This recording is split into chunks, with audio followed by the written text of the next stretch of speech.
So this is the problem that we were running into in California. That blue line that keeps diving down is the San Joaquin Valley.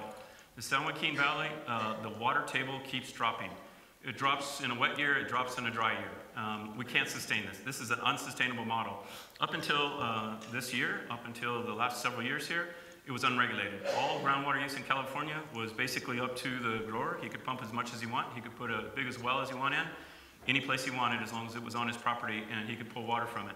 He could suck the neighbors dry, and the neighbors couldn't do anything about it. And we had some billionaires in California that were doing this, and they weren't very popular because it was affecting everyone whenever they came in and did a development. So the laws have changed. They've passed what they call a Sigma law, and I'm not going to give you all the acronyms because they won't make any sense anyway, but they've changed it so now your groundwater basin has to be sustainable, which means they force guys for the first time to be regulated on drilling wells and also on the metering of private groundwater wells in California, which is, I thought it would never happen in my career because it was so much political,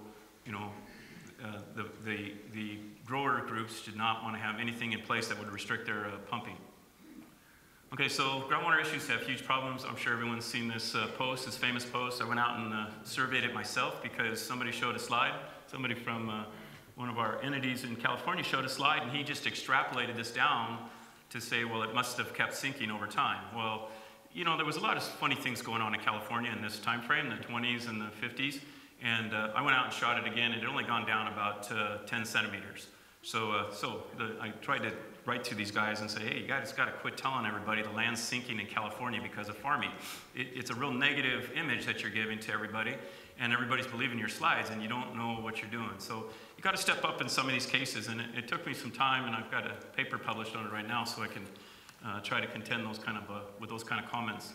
So we have some pretty serious thinking to do about groundwater. We think we're going to have to abandon about 400,000 hectares in California, which is about half of your irrigated acres, because of this issue. We have a serious problem, and there's a lot of land that's going to be affected here by this, and they're just starting the process of this, where there's water districts that are accommodating this, allowing the farmers to opt out of the district's operations and take water off their properties and then get compensated for it so that they can do different things with their water here and their land. But just to be fair here, that's not going to solve the problems. We're still going to have the groundwater problems. We're going to have overdraft and the water quality problems with the groundwater. Okay, so I know this is a really busy map, but I wanted to give you an idea that all of our water falls in Northern California, and the storage is in Northern California, and we have very minor storage in Southern California. So the map on the right, on the far right there, is the rainfall. We had some nice late rains here in March and April. So we're getting close to our average numbers there. So our average number for Northern California is about 1,300 millimeters. This is a shot from the middle of California, San Joaquin Valley. We average about 730 millimeters. And so I just wanted to give you the extremes that we get in California. I don't know if this is not the same, but down in Otago, you guys have the lower water use. Down in Southern California, we have the lower rain values down here. And just to give you an idea, and we do have a rain shadow effect. Our wind flow is primarily this way, and so the whole state of Nevada is in a rain shadow. And so those folks get very, very little water. They get very little rainfall. So the big gorilla in the room is climate change and global warming. I heard a couple of comments by the earlier speakers that this may not be a bad thing for New Zealand. So for us, it's a nightmare. So I'll just make one short comment on it, is that we use our snowpack as a dam, as a reservoir for water. And what our concern is that this climate change and the global warming is going to affect our ability to store snow and have the snow be released later in the year. I'll touch on that at the end. I was going to put a little orange hair on that gorilla, but I'm going to leave that off. I don't want to do any political comments in here. Okay, he's pretty much said we can't talk about it, is kind of what he said. And I'm not here on a federal contract, so I could have actually done that. Okay. So here's a snapshot of California's water. It really varies throughout the state how our water is delivered. It ranges from about 500 millimeters to about 1,800 millimeters, and most of that is the timing of when your project came into the project and whether into California's water rights system. So some of the best water rights were down in the Imperial Irrigation District down here. So they're taking about the farmer's average is about 2,000 millimeters of water that they get as a water supply because there's no rainfall. So they have to, grow their crops down there basically with a surface water supply only. Some of the other numbers for the surface water delivered, the Sac Valley was very early, plus they had riparian water rights. This is the lower part of the San Joaquin Valley. This was, or the upper part of the San Joaquin Valley. This is the area that was developed during the 1850s, the earliest irrigation development in California. So a lot of these districts, they've been there for 140, 150 years, and they hadn't done any modernization. So those are some of the districts that we worked with. The districts that don't have any water supply were the latecomers. They were undeveloped areas, and they were latecomers in the 60s and 70s, so they had the least amount of water supply. And this just gives you some idea of the cost ranges that we run into. So this is the farmers that actually get water from the LA system, which is piped water, which is treated water. All of our water that goes into Metropolitan Water District, the district that serves Los Angeles, is treated water. The drinking water has to be treated, chlorinated, and so it's treated and it's pressurized. So the farmers all have to pay for that extra cost, and that's why the costs are so high compared to other areas. Now I put some of the New Zealand numbers for some of the schemes, just to give you an idea of the range values that I heard from some of my meetings. I'm sure that's not comprehensive, but I just wanted to give an idea of the difference between the two areas here. This is the percent of area with wells. So you can see the majority of California cannot supply or rely on the river and surface water supplies only. So we have to have groundwater wells to supplement this. And a lot of regions have 100%, especially the coastal areas, where they have groundwater wells to give them their supplemental supply. So these are some of the key things that we've seen change over the last 30 years. I started my career 40 years ago, so I kind of started when we were just seeing the implementation of these changes. And the first one, as I mentioned earlier, is a lot more consideration of the environment instead of just economics as we were looking at these projects. Drip irrigation was in its infancy 30 years ago. It was just getting started. Now we have drip irrigation, we have micro irrigation, we have SDI, we have permanent. We have this on both permanent and field crops. We have a lot of changes that happened in that industry. The sprinklers, let's see, I'm on the wrong one. So we have a lot of guys that have switched from surface to pressurized or to modernized irrigation. So in California, we still have a big chunk of guys that are using surface irrigation. So we have a lot of potential to still switch over to pressurized, these modernized irrigation methods. And in my talk here, when I talk about modernized, I'm talking about sprinklers, which is center pivots, laterals, the high-end products out there that can give you a very good uniformity value, typically above 85%. Or I'm talking about the drip systems for the modernized systems. The definition of sprinkler irrigation has changed drastically. It's these new systems, and we have new systems in place, new types of sprinklers, and they've introduced this term, this VRI, which actually was invented down here, so I'm not going to say too much about that, because I'm going to sure get it wrong. But I'm going to talk about it from a different perspective. VRI is being implemented on a very, very small scale right now, maybe 5% or so in New Zealand. Maybe less than 10% in the US, and I think it has a lot of potential to improve not just the irrigation efficiency, but other things like nutrient efficiency, and I'm going to touch on that later here. We've had these new designs being required to come out with a DU, or distribution uniformity, of 0.85 or 85%, depending on how you say it. That's been something that's been recognized by farmers as actually being a very important thing. If you're putting water on, if you're paying for energy, if you're paying for nutrients, you ought to do it on a uniform basis. So we finally got guys to come to the table, and I'll tell you, it's taken 30 years in California to get that point across so that growers actually take that into account. Irrigation scheduling is being accepted. Putting sensors in and looking at the sensors and believing what your data looks like is currently starting to be accepted. In the past, it was really hard to get guys to look at that. I remember, back in the 80s, guys had this equipment and they were trying stuff, but the farmers would do it one time and say, oh yeah, I already knew all that stuff, and then kind of just move on and not adopt the technology. So what we're seeing is with the computers and the weather stations and the soil moisture sensors and plant sensors, more growers are adopting this technology and implement it in their practices. And I saw that in some of the projects that we went to around New Zealand here. So what are we trying to do? What's new on the horizon? Once you understand the concepts of irrigation efficiency, we want to figure out if we can not just maintain our yields, but actually increase our yields out there. We want to take the existing amount of water that we have, and we want to do more with that existing amount of water. That's kind of one of the key points that we're looking for. And one of the ways to do that is to go to modernized on-farm systems. We want to get these modernized on-farm systems that have improved nutrient management, combined with this proper irrigation, distribution, and management. And that's kind of our key idea.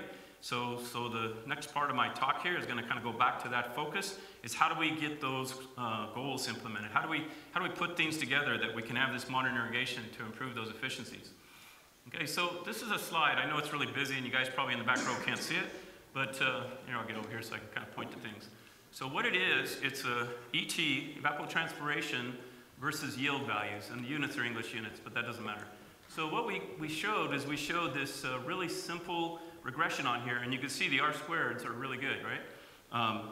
Yeah, so they're not. So the problem is that was our current model of thinking, is that you get a certain ET out of a crop, you're going to get a certain yield, and it was a single straight line relationship here. And what we're seeing is growers aren't playing by the rules. They're doing different things. They're putting on different fertilizers. They're using different irrigation management schemes. They're doing things different, so some guys are getting less ET going on, but they're getting higher yields. This is what we want to start looking at. We want to start looking at how these growers are getting those values without it just being an ET-based or an applied water-based value.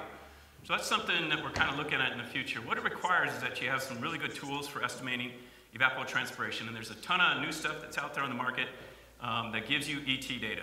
Unfortunately, you guys have a lot of clouds down here, so it doesn't actually come out so great. So this is a beta site that Google Earth is playing around with, this EE Flux. And so if you go down, I tried to get the area captured here a couple of days ago, and then I pulled up this region, and what you see is a lot of clouds. So it makes it hard to draw any conclusions from this. And talking to Andrew about this, so they're solving that problem by flying it as opposed to using the satellite imagery. But in the past, someone would say, well, down here you could use all this satellite imagery and you could go back 20 years. Well, you can't if you can't see the ground. So it's a real negative. Now, at the same time, though, this might be a resource. You just got to catch it on the days where it's sunny. Like today. It was sunny today, mostly, right? Okay, so that kind of concludes the first part of my talk here. I wanted to just make sure it's clear that what we're talking about is making some of these changes, and we're kind of focusing on on-farm practices as making these improvements. If we can modernize the on-farm, we can actually do a better job. Now, what that usually means is that we have to start with the irrigation scheme. We have to bring the water in at a very flexible rate, very flexible timing. The farmers got to be able to have complete reliability on that system so that they can rely on it and they can use the system here. So the next part I want to talk about is this modernization at the scheme level. Now, I'm probably going to go through these slides too fast, but these are the US-based slides, so I just want to get you the feeling for it as what we would talk about if I came and did training on modernization for a project out there. So these are projects that we've worked with. I'm going to talk about just one of the schemes, the Imperial Irrigation District I mentioned down earlier. They're the southern part of California. So they had some real change when they were looking at doing these conservation practices. One of the reasons for this is that a lot of water was just spilling out the end of the district. And it was spilling out, and how do you justify that? You know, it's like, well, we're trying to give the farmers on the lower end a good water supply. Well, that doesn't really fly out there. So what they did is they said, okay, how are we going to stop it? And they came up with some solutions. We helped with a modernization plan for that, and we stopped the canal spill. One of the things that's most important in California water right, in the legal definition of California water right, is that the water has to be reasonably and beneficially used. Now, beneficially used is pretty straightforward because you can use a calculation of ET and things like that, but reasonable isn't so easy. That's more of a legal term.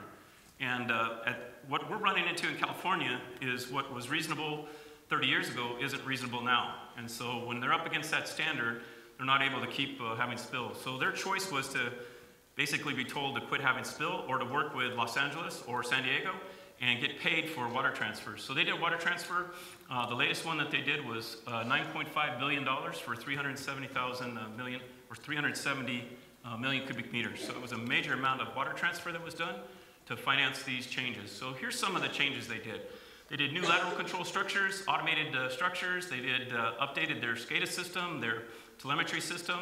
They have still new monitoring sites. They put in these intertie monitoring sites. The mid-level lateral reservoirs, they had about 6 large reservoirs within their system, and they put in, they proposed 36 more, and they have 11 of those built, and they're building them as time and capital is available. So they do a lot of reservoirs, and they do land fallowing. Land fallowing isn't very popular in California, but it's a little bit better than land retirement. So what they'll do is they have a volunteer program where the growers can take their land out of production.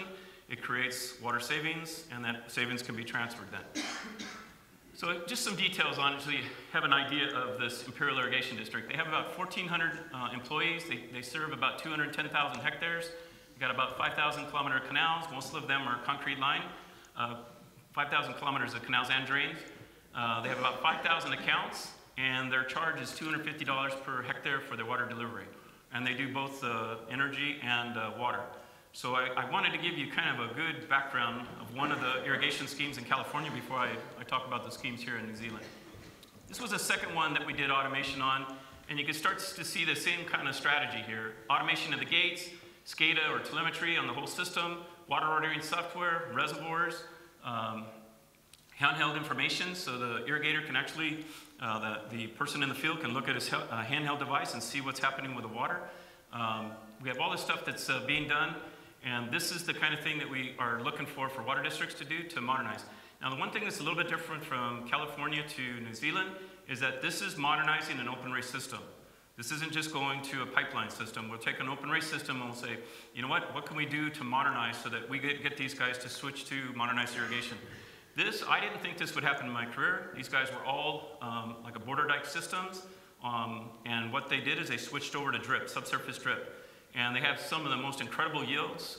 They've doubled their tomato yields, and they've maintained their alfalfa crops down there by going to this system, and it's been an incredible transition there. Reservoirs, we're real big on reservoirs. We like reservoirs. We like automated gates, and we like different types of automated gates. Some of them are mechanical automated gates. This is called a flap gate, as well as the automated ones that work off computer controls and sensors.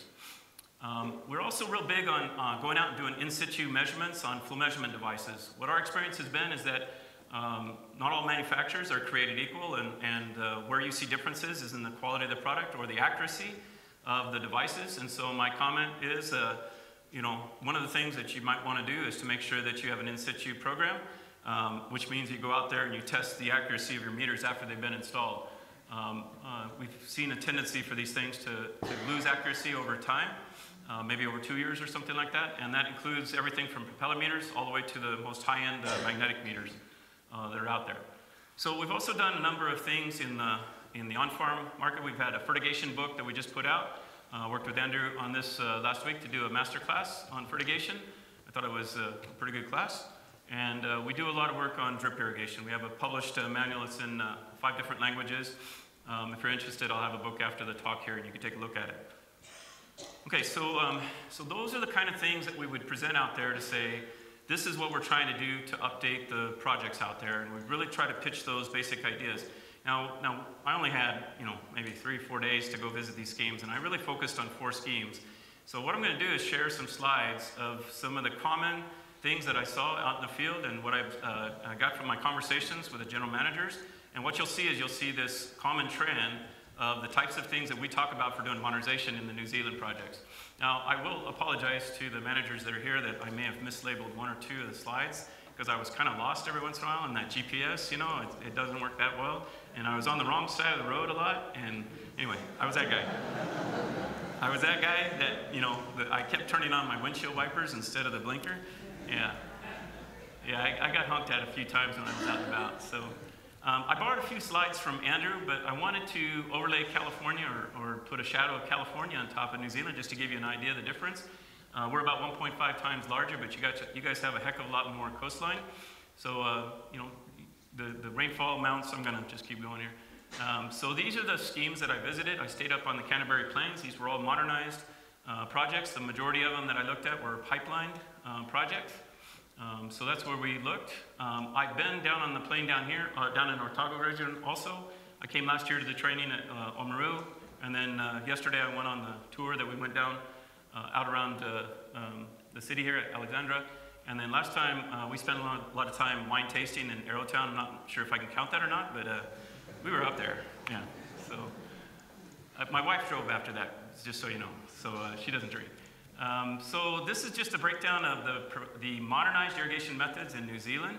So you have 83% in sprinkler and about 9% in drip, and you only have about 6% in surface. I kind of summarized and grouped your numbers together. It's probably not 100% accurate because I know you have a lot of unknowns in there, but I just lumped all the unknowns into sprinklers just to make it look bigger. But just so you know, this is unbelievable compared to California. So here's my numbers in California.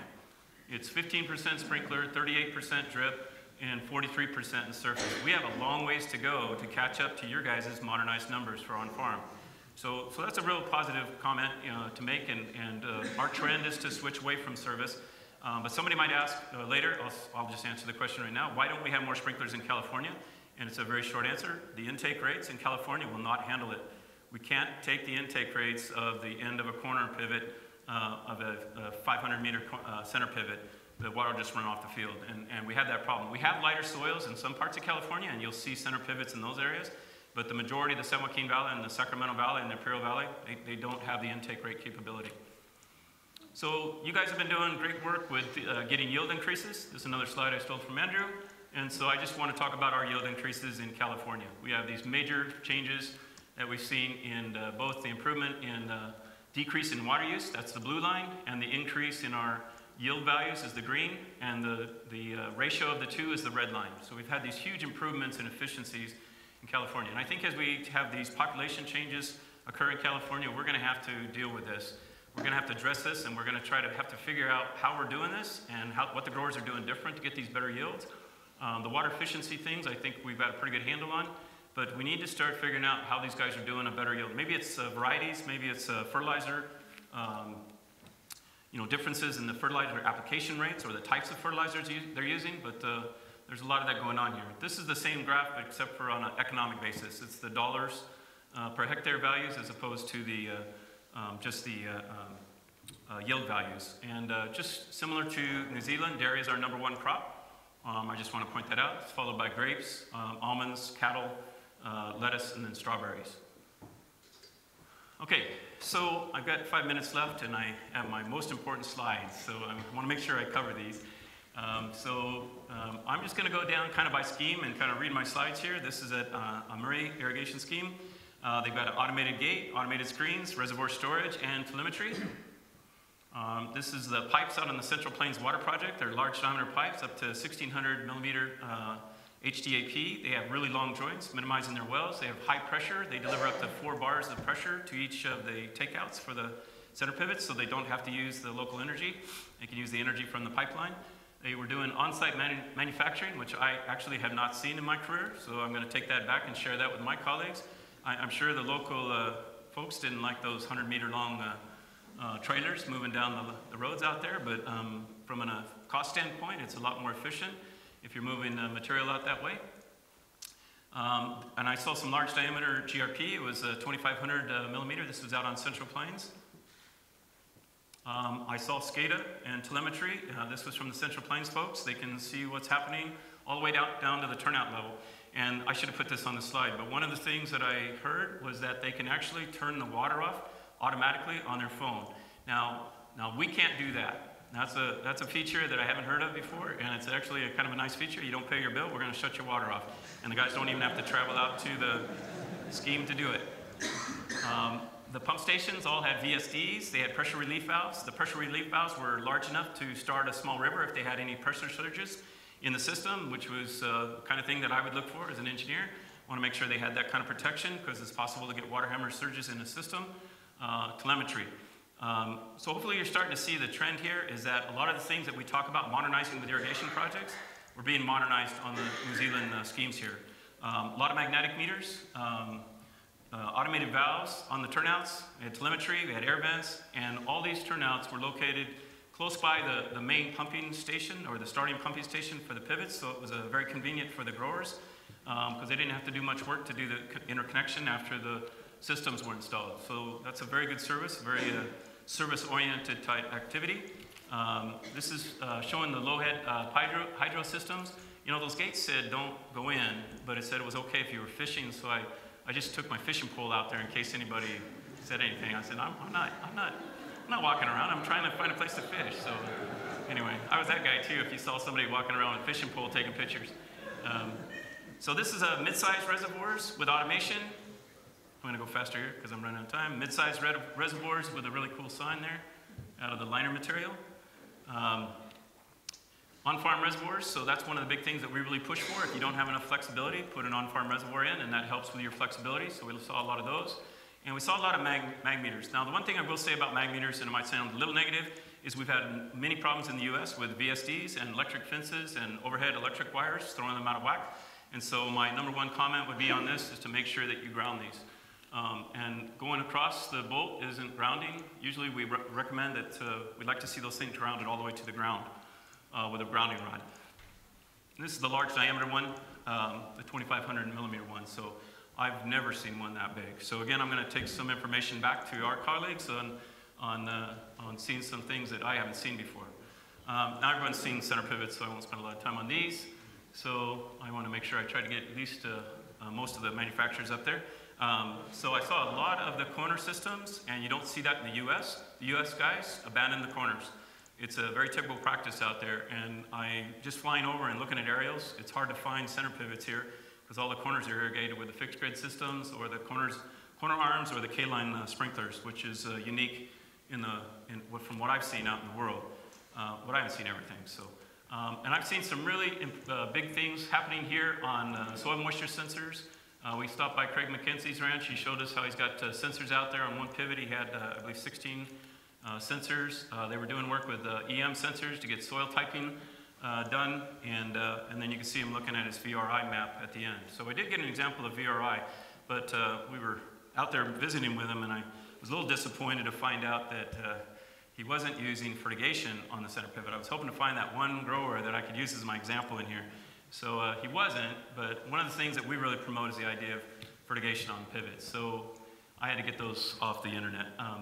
So this is a slide from the brochures, and basically you could do both variable irrigation and variable fertigation through the units, and you could have up to 2,000 cells. And this is the kind of thing that we think guys should be moving towards in the future.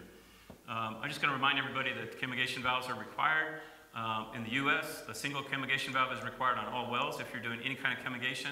If you're connected to a public water line, it's 2 valves. We require 2 chemigation valves out there. And I wanted to add in drip. We went on the tour yesterday, and I saw some really cool things on cherries. So I wanted to just say that there's drip going on, and there's a lot of potential in drip. Mostly what we see in drip, the potential is for increased yields and increased quality. That's why a lot of the vineyard guys do it, is they can control sugars and tannins and things like that.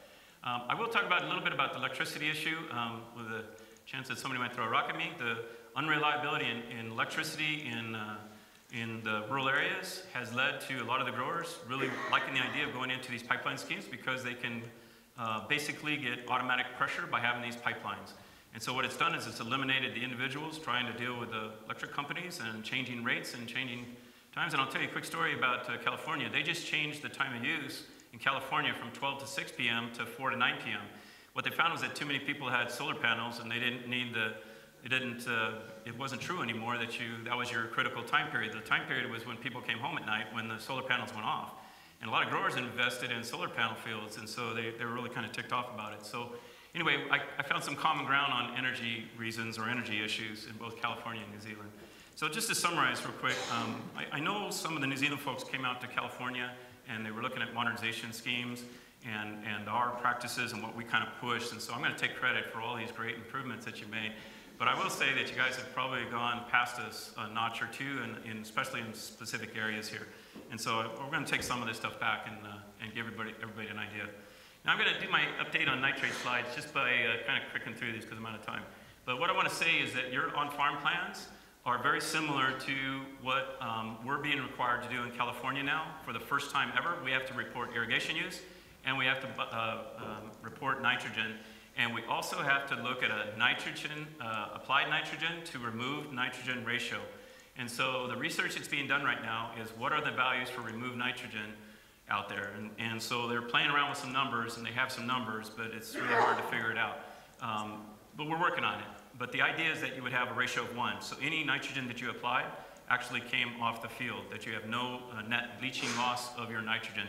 And we felt that that was a little better than models. I know that you guys are using the model here, but I will just say what we did. And we used a ratio, and just getting the guys to report was a huge effort on our part to get the guys to do this. So yeah, that was our slides on requirement, and it's an annual requirement now. It hasn't been put in place before. The Waterfront Forks told me, I said I was going to come out and do this conference, and they said they want to sign up for doing the update for next year, Andrew. So I told them I'd put their name in for you. They all want to come to New Zealand. So it's a beautiful country. I've enjoyed the time here. So the punchline, our main takeaway that I want to give you here is that we need to get these improvements in both energy, irrigation, and fertilizer. And it's not going to be an optional thing to get these improvements and efficiencies, both for the guys in California and I believe here in New Zealand also, just listening to the talks today. So the last one, I know I'm out of time, but somebody asked me about Oroville, so I just got to show you the Oroville slides real quick. Oroville Dam is here, and it's one of our major projects on the state side. This is an earth embankment over here, and we had about 6,000 million cubic meters per second going into the reservoir, and the capability of putting out only 200,000 million cubic meters. And so the problem was, first it had too much flow going down our spillway, and it started to fail, so they let the water come up and start going over the spill, and then they were worried about the spill, and so they let it just blast away, and then that's what the end result was after the event. So we have this big issue in California with all this happening. So, all right, I went a couple of minutes over, I apologize, so I was told to leave a little bit of time for questions. Very quickly, if anyone has a pressing question.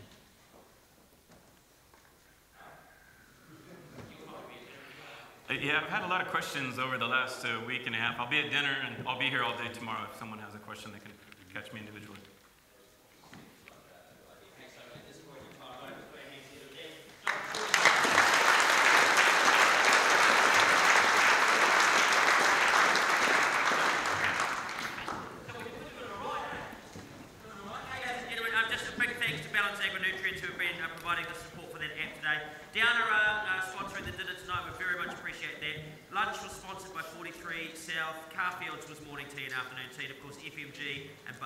Supported these two sessions this afternoon.